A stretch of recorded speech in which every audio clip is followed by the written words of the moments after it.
प्रभु यीशु मसीह के सर्वशक्तिमान नाम से आप सबों को जय मसीह की। आज के मनन का भाग हमने लिया है यहोशू की किताब अध्याय 17 उसकी 15वीं आयत। Book of Joshua chapter 17 verse 15 लिखा है, यहोशू ने उनसे कहा, यदि तुम गिनती में बहुत हो और एप्रैम का पहाड़ी देश तुम्हारे लिए छोटा हो, तो परिज्जियों और रपैयों का देश जो जंगल में है उसमें जाकर पेड़ों को काट डालो। अजीजों, बहुत सारे लोग जीत नहीं रहे, बस जिंदगी काट रहे हैं और वे अपनी जिंदगी में आनंद नहीं उठा पा रहे। और उसका बहुत बड़ा एक कारण है कि जीवन अस्त व्यस्त होना, जीवन में कुछ भी सिस्टमैटिक नहीं। लेकिन बहुत सारे लोग ये मानते हैं, या खासकर जो सेवकाई में मैंने देखा, बहुत सारे पासवान हो या विश्वासी हो, उनका जीवन इतना अधिक अस्त व्यस्त है कि दो चीज के लिए उनके पास कभी समय नहीं होता है। पहला, प्रार्थना करने के लिए, और दूसरा, बाइबल का अध्ययन करने के लिए। और वास्तविकता यह है कि यदि आपके पास प्रार्थना करने और बाइबल का अध्ययन करने का पर्याप्त समय नहीं है, तो आप कुछ ऐसा कर रहे हैं जो आपको फिर नहीं करना चाहिए। मैं नहीं जानता हूं कि यह क्या है, लेकिन मैं आपको गारंटी दूंगा कि यदि आपके पास बाइबल पढ़ने के लिए और प्रार्थना करने के लिए समय नहीं है, तो आप कुछ ऐसा कर रहे हैं जिसे परमेश्वर ने कभी आपके लिए नियुक्त नहीं किया, और आपके जीवन में कुछ तो गड़बड़ चल रही है। जो कुछ भी आपके जीवन में अस्त व्यस्त हो रहा है वह अत्यधिक हानिकारक, या मैं ये नहीं कहूंगा कि पाप आपके जीवन में घट रहा है इसलिए आप नहीं कर रहे, नहीं।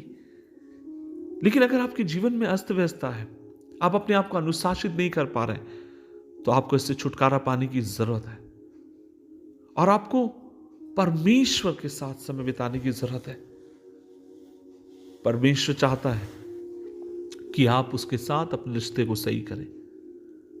परमेश्वर चाहता है कि आप उसके संग पवित्र समय बिताने वाले हो।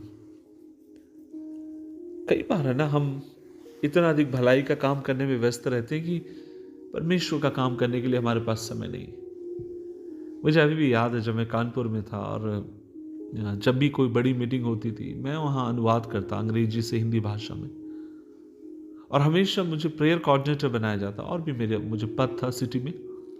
और मैं देखता था, जब भी प्रेयर कोऑर्डिनेटर में बनता था, मैं बाकी पासवानों को बुलाता, कहता आइए मिलकर 1 घंटा 2 घंटा प्रेयर करें।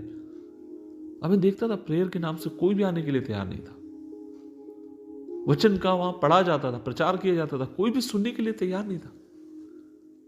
और जब मैं लोगों से पूछता हूं कि पास्टर जी बाकी लोग नहीं दिख रहे एसोसिएशन के, और तब सब लोग कहते मैं सब मीटिंग अरेंज करने में बिजी है।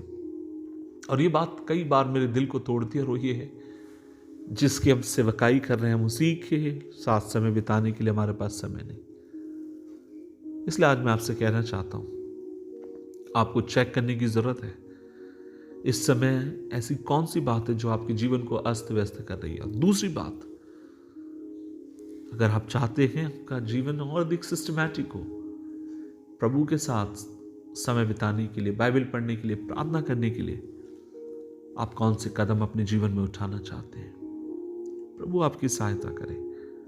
आप जयवंत जीवन जिए, प्रभु के नाम से बढ़ते जाएं। प्रभु आपको आशीष दे। दुआ करें।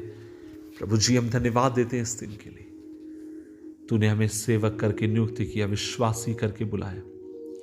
हमारी सहायता कर प्रभु जी। हम इतने व्यस्त ना हो कि हम तेरे साथ समय बिताने के लिए समय ना रहे, नहीं प्रभु, हमारी सहायता करके हम और ज्यादा तुझसे प्यार करें, तेरे साथ समय बिताएं और तेरी मर्जी पूरी करें, यीशु के नाम में। आमीन, आमीन, आमीन।